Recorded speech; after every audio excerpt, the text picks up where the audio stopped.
All right, Cory has picked out his favorite 6 fish that he has in the store right now. Let's see what they are. Yeah, Sunday night, so it's late. It's after midnight actually, and the store is sold everything throughout the week, but we still have some cool stuff left here.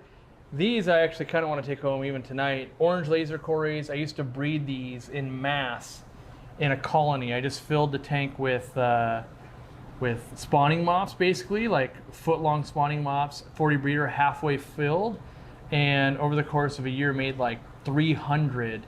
And I didn't have to pull the eggs or anything. They would just keep spawning in there. And the trick is insane food. Like I would put pounds of blackworms at a time, and then also like half pound of Rapacian at a time once a week. And then they would spawn for the next day or two. And so these guys, even though they're 17 bucks, I think they're one of the coolest looking. The red lasers just look like worse orange lasers. And the green lasers, they're kind of cool, but still, the oranges were the first ones to come out, and they're the most vibrant in my opinion. So those are the ones we carry. We'll bring in the other ones by special order.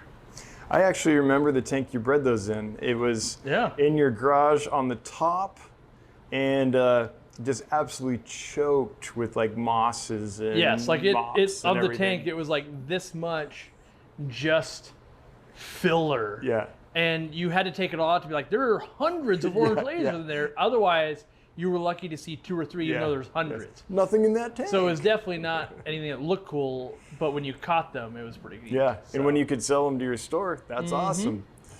All right, next up, let me think here. One of the ones I was going to do up here was the gardener eye killifish. Oh, it'd be hard to see. They're in these corners because the males hate each other, and the females are right there in the back there. But killifish are unsung heroes in the aquarium hobby. They're not all good pets, but these guys, again, you can colony breed. I love to be a lazy breeder. I've done enough breeding where, like desert gobies, you got to set up the pipe just right, and you make a bunch, then no one buys them because they're just kind of a cool, unique fish.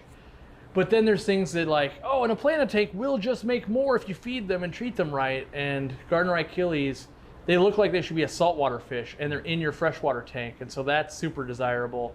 And then when you do get too many, and you bring them to a pet store, they'll actually usually give you some credit as long as they're in pairs, and they don't have to be heated. They've got all these things kind of going for them, but they do have big mouths, so don't, like sometimes they'll snack on baby shrimps for you, and they will sail out of that aquarium the minute you leave it open. You just leave it open for, oh, I'm gonna go have lunch, and you'll be down a killie. Like that's just the way they work. So tight fitting lids, lots of plants, feed them really well, give them places to hide, get a couple pairs. Usually you will make more with the gardener eyes. So one of my faves for sure. That's the first egg layer I ever successfully bred and raised as a teenager. Nice. Yeah. Yeah, they're pretty entry level. I'm gonna make a go of it.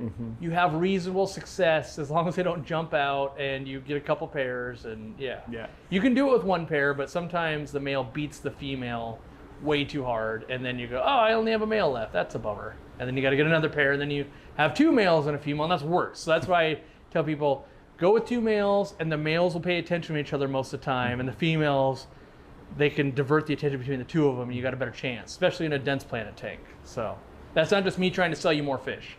You know, you won't even buy these ones, but take it from me. Buy more than 1 pair.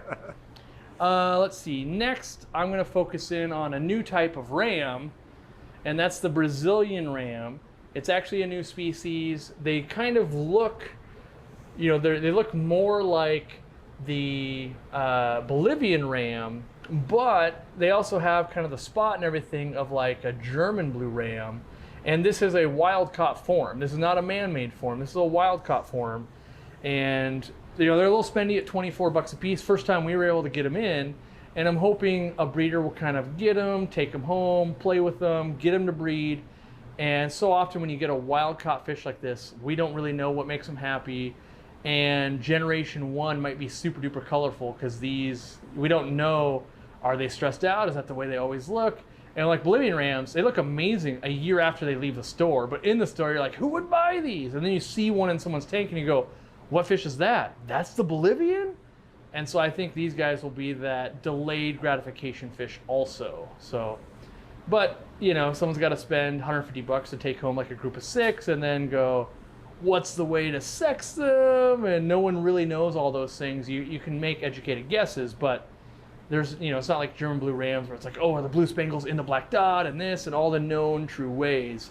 You don't have to necessarily have that at your advantage for this. So I, just to admit my ignorance, I have never seen this fish before. Yeah. Cory was like, hey, I'm going to talk about this ram. And I was like, you're what? What's that? Have you ever seen them? Are there pictures of adults or anything? Or do we know? No, they're new to me. So part of it is when we were in Peru, I've been to Peru a few times to collect fish, and they would always tell me that there was this much bigger ram that was in like a 20-foot deep part that they've only ever caught one. And so groups would go and they would strike out. We didn't catch any either because you can't touch the bottom. It's too deep to do a seine, anything like that. And so there's at least the rumors in Peru that there's other types of rams, but that doesn't mean they're in a place you can really collect them. If they're at the bottom of the Amazon River that's 80 feet down, that's not accessible. So you might see one here and there, and this is called a Brazilian ram. Just like Brazilian zebra plecos, we don't know like where was that caught and where's it being exported from and all of that kind of stuff. We just, we buy them, and then half the time it's just given a trade name like, well, we've got German ram, we've got Bolivian, Brazilian. We'll call it the Brazilian ram. It's different. So we'll have to see all of that, but yeah, it's the first time I've ever seen it. They said they'd gotten them one other time like a year and a half ago, and so I just brought a group of 6 so that, our hardcore people that want to breed stuff, they can walk in and they can go, hey, that's something new that I haven't done. Because you'll get people that come in, they've been breeding fish like Dean, doing his whole life. He's never done these. Maybe he'll do them, maybe he won't. He actually said no because he's real busy at the moment, but they color up, they sit here another few weeks, and he'll end up taking them home. I know. Right. Yeah, he that won't guy. go I'm like, well, I guess I could play with those. I mean, you got to see what they look like when they grow up, right? Yeah, and even I'm trying not to take them home. So my rule for me most times, fish have to sit for 2, 3, 4 weeks before I take them home. Otherwise, I'll just steal everything cool out of the store and just bring it home. Like, I got the coolest fish room on the planet, and no one gets to buy anything. And so I make myself and my employees, especially with brand new stuff, hands off for at least the first week minimum. Let everybody have an equal chance, so we're not just cherry picking everything cool out. Right. Yeah. So it's hard not to. I'm going to switch sides for lighting. All so right. I'll come over here while you pick your next one. I was going down here. All right, so down here, I still love longfin rosy barbs, and you can see the gold olive color, that's the females, and then the red color is the males, and they are great hair algae eaters. They don't have to be heated. They get fairly large. They're also fairly cheap. All that color for $6. I think that's a bargain, and I don't think they get the recognition they should. When you go, hey, you could get a Siamese algae eater that looks gray and black, or you can get this, and they're both basically $5 or $6. Yeah, you got to run a school, but imagine if your cardinal tetras were also the algae eaters. That'd be amazing, right? And that's what I feel like you're getting in this fish. They're also not very hard to spawn. If you ever bred like cherry barbs or something like that, kind of the same process, not difficult. They look absolutely mind-blowingly good if you put them outside during the summer in a little pond. They will soak up those sun rays, and it's like they're on fire when they come back inside. Also, you tend to grow a lot of algae outside, and they will eat all that, and that's good for them also. So I love these fish, and it's only within the last probably 3-4 years that I fell in love. I went 15 years going, whatever. And then when I knew they ate algae, then I kept them longer. And these aren't even half of the intense color they're gonna get and the long finnage. You don't know it yet. It's like seeing a Congo tetra at a store. You're like, oh, that's okay. And then you see a full-grown adult male at someone's house and you go, that fish is a fish I want. These guys will do that also to you. And it just takes a little bit of time. And so often you'll see just the females and short fins sitting in a store, and those are kind of ho-hum. I definitely recommend getting the extra long fin on there, adds just another layer of spice to it of like, hey, those are looking pretty good actually. So yeah, I like it when they develop that nice black contrast. So some of those males are going to develop a really nice black contrast on the fins, and it just these black tips against that bright rosy color is really nice. I promise you, if you watch this video and then you look at my fish room like a year from this video comes out, you're gonna go, oh my gosh, those fish are insane, because I have them in my fish room, and that's what always happens. There's certain fish in the store that'll do that, of like no one will buy them, they'll finally color up and they'll all sell on the same weekend. Right. And these are fish like that where if you see them on true display, they sell themselves all day long because people didn't know they could look that good. And so these are sleeper fish. People sleep on them all the time, but they are so good. So rosy barbs, they're cheap, they're super hardy, they clean algae for you, they don't have to be heated, they'll eat anything, they're easy to spawn. Like, where was the downside there? There isn't one. Yeah, I mean, one thing people worry about with barbs is aggression. Sure. But in this species, have you noticed any of that? Not really. Any like-sized fish they do well with. I wouldn't put them with like nano fish, but I would say their temperament is more like cherry barbs, where like, ooh, that's a big scary barb. Like, well, it's not a tiger barb. They're a bigger fish, but they want to eat algae. They're mostly wanting to eat algae. So they're laid back, but yeah, they will swallow a super duper small shrimp, but I also keep them with shrimp and they don't go after the adults typically for me. Now, the one thing you do have to watch out for with algae is if you have very fine leaf plants like a pearlweed or Monte Carlo or baby tears, as they're pulling the algae, sometimes that'll snap the plants. Not really their fault, like you've got a bunch of algae, but you do have to watch for that a little bit because they're trying to rip the hair algae off. But Florida flagfish will do that. That's about the only case where a Siamese algae eater is better in those specific plants, I think. Yep, unsung hero for sure, those. All right, what was the last one? I think I had one or two more. We're on 4, I think. We're on 4. I just got to remember what the last 2 I had. Oh yeah, these guys right here. All right, here we've got the candy stripe pleco. These, I spent $500 for 3 of them because they were imported into the country. Now you can get them fairly regular, I would say. You got them from Scotland or something? Yeah, they brought them into the CatCon convention, and I outbid every other catfish nerd for them at $500, which is a lot of money for me at the time, for sure. And then I drove them back from was it Wisconsin? Where was it? It was, yeah, Wisconsin all the way home, and it took 5 days because I had other stops to make, and we had to do water changes in the hotel rooms and all that kind of stuff. And so I finally got them back. Then I got them, I grew them for like a year and a half, and that's usually about my tolerance level of getting bored. Is like, oh man, they're not doing anything. You clean them and you feed them for a year and a half. Then I gave them to Dean. I was like, here, spawn these. And they spawn in like 2 months. You know, that's kind of par for the course for me. But they got the blue tag, which the blue tag means they have been locally bred. Dean did make these ones. I've got them at my house now. I'm growing out more because I still love the look of that fish. And now we've got them down to $60. Like, as for a fancy pleco, that's completely affordable, I feel like. Most stores sell them for more. But when you can get someone breeding them local and you can kind of crank them out, I mean, they're not hundreds, but it's like, there's only so many $60 plecos you're going to sell a day. And I just think they look really cool, that stripe pattern.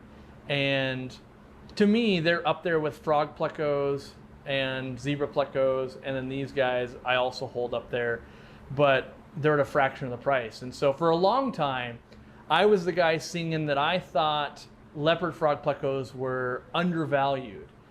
And then they shot up to where they were like, oh, these are $100 a piece now. Like, these are getting real expensive. And I still think these guys are underpriced for how good they look. And I think they'll be the next ones to go up just because those other ones are holding such a high price. And like, well, these aren't bad. They're really good. I still like those two slightly more. But when you can get almost 2 to 1, that's a real good ratio to have. So, yeah, I moved the light back to try to get them in the light for a shot, and they all scurried. Is there a way we could move that sponge filter and see the guy behind it? Just in case you don't know what this fish looks like. It's like a black and orange tiger. Well, is that as good as we're going to get? All right, yeah, there we go. You know, plecos. Yeah, they like to hide. But there's a reason they're called the candy cane stripe. Yeah, there you go. I can see that guy. They're just really, really pretty. I saw the breeders these came from this morning, so watch the video tour of Dean's fish room. You'll see as adults, they're still big and orange and black and beautiful. Yeah, that's a fish that had to travel across the world. Then I had to get it into mine or a breeder's hands. Now we make a bunch, and that's a lot of times my goal is get this thing that's $500 for 3, and let's get it so the average person can afford it. And everyone can't afford a $60 Pleco, but $60 is a lot more affordable than $500. So it's, and if, like Bristle knows, if a bunch of people are breeding these, maybe they'll only be $20. But they're not the easiest to breed, and not everybody's doing it. And most people want it. Like at $20, you probably feed about $20 to make one of these. So you're not, you would stop breeding at that point. But they might hit a 50 or a 40 if they got saturated. Yeah, any fish that takes a year and a half to 2 years just to get started breeding. Yeah. And then when they spawn, they don't have nearly as big a clutch as like a bushy-nosed Pleco. Yeah, and they were smaller than that when I bought them for the 500. Right. So it's just one of those like, yeah, sometimes you got to take a gamble, and sometimes it pays off, and this one has, and because I can't. They show up on wholesale lists every once in a while, but like my cost will be that, and so then it's like we don't sell too many of them, like $120 or $100. So when you can get locally bred, now more people can enjoy the fish, and that's my goal. More people enjoying it. Yeah, I got to make some money, but if you can enjoy it at $60 and I made money, that's better. You'll still spend $120. You'll just buy other stuff too. So, yeah. All right, and then let's see here. Where am I going? There's got to be one more because I had the 7. Yeah. Or the 7. You had 6, and then you're like, oh yeah, I might have to do 7. Yeah, let me just think what it was. Yeah, no worries. Oh, I know what it was. It was these little rose lines. Okay. Oh, that's right, baby rose lines. All right, my bonus fish are these little guys. So itty bitty. Yeah, you probably don't know what these are until I say, but these are actually baby roseline sharks. And we have the world's best price on them because I import them when they're small. These roseline sharks we retail for $5.99. Dude, such a steal. Yeah, you can get a roseline shark, or you can get a longfin rosy barb. But yeah, these guys, they shocked us when we first imported them because they're like, what is this fish? It does not look like an adult. And so by getting them in small, we can sell them at basically the price other stores are buying them for. And you might go, I got to spend $20 for these at my store. Like it's easier to build a school when you're like, oh, they're just $6. Like that's an amazing deal. And so we try to, have some of those deals. And then I just think they're cool because Dean had never seen them. I had never seen them look like that because we only see them when they're this big. They look like a normal roseline. So we had never seen that pattern. And so just kind of a little bonus, like, oh, that's actually pretty cool. And so I think more stores should try to bring them in smaller at this cheaper price because they grow pretty fast and they're resilient at this age. In a month, they're going to be half again that size, and And if you can buy twice as many and grow them up, even if you lost one somehow, you'd still be way better off in your tank, assuming you've got the room for them. I like to have at least, in my opinion, 55 to 75 gallons is the minimum I like to see it. I've seen them in 55s. They look a little crowded. It can work though. But you hit that 75, that 125, anything bigger than that, they really start to stretch out their legs and kind of get their cool flow going. I saw a tank here that I have to shout out. So this is my favorite tank that I've seen here so far, and it's this. Because both these species I think are awesome, and both of them I personally have a really hard time sourcing healthy ones. So when I see a tank of nice, healthy threadfin rainbows, along with the Equus pencilfish, that's just cool. Yeah, they're one of my favorites too. I've always, even though they're a brown fish, they will sell because they have their nose up at the water, and if you put them at the top tank, people go, "What are those?" Yeah. And they're a great alternative to like hatchet fish, which are temperamental, they'll jump. These guys would probably jump on you too, but they're pretty darn hardy actually, even though they're mostly wild caught. And then also, the thread fins, it's just, I kind of call it like the other nano rainbow. It's not a pseudomogil, but it does well in 29 and 20 gallon tanks, and their fins look amazing. And when they flutter them and they look like a hummingbird, like it's amazing when they display. Yeah, they're a very unique fish, and you don't see them enough fully grown, but when you do, you fall in love with them. I mean, a lot of fish are that way in a fish store because we don't make money if they're fully grown, and you don't want to buy things 10 minutes from death, so you like to watch them grow, and then you get to see it all. But yeah, that's a fish that I really do love, and most people should experience if you haven't. And a lot of these are that way. You know, you got a lifelong career of keeping fish, you may as well experience a lot of these and find your favorites. And I'll find a favorite, get away from them for 5 years, and go, oh, I gotta get those back. Those are really cool. I forgot how cool those were. And that's the joy of the hobby, is you can kind of trade and breed and make all that happen and try everything and then go, you know what, these ones actually are the best. I've tried all the rainbows now and I like these ones the most. Or maybe you like something else, and that's okay. Yeah. Yeah, I think sometimes people feel guilty when people feel guilty when they want to make a change, and it's like, it's supposed to be fun. My response is, imagine you had a dog and you're feeling guilty because you used to take it on a hike all the time and now you don't. Mm-hmm. Work's changed, life's changed. The best thing you can kind of do for that dog is like, well, what if you gave it to a family member and they took it on a hike every day? Like, that sounds amazing for that pet. And you can also like, oh, well, now I got a cat. Like, my life is more adapted to a cat. And so I do believe we keep these in a glass box for our enjoyment. You should maximize your enjoyment. Now, there's obviously extremes. Don't switch your fish every single week. Right? But there are times when it's like, well, I had those for 8 months. I actually thought they were going to do this and do that. Yeah, they're kind of not. Now I know, and I can make a better informed decision on the next fish. Yeah, and I'll find these a loving home. Someone else will enjoy it. Exactly. And so, you know, there's a balance. You know, enjoy them for a while, give it an earnest try, and learn from it and everything. But if you're dreading the tank, you don't like servicing it, you think you made a mistake, then move on. Like, that's the best thing you can do, is move on to something you will enjoy. Because you'll probably end up not taking as good a care of them if you don't enjoy them, right? I mean, that's just the bottom line after time, Yeah, over time you can lose focus, Well, on that positive note, get more fish, that's what I'm saying. Like, make sure you're having fun. Yeah. It's been awesome to be here. If you're ever here, I know Cory's gonna hate me saying this because it's a small store and they already have too many people coming in it, but it's worth checking out Aquarium Co-op. We'll always take more. And the store's getting bigger. It's going to be 3 times as big, so we can fit a few more people in. Yeah, okay, cool. Yeah. Well, thanks for having me, man. Thanks for coming. Till next time, have a good one, everyone. Bye-bye.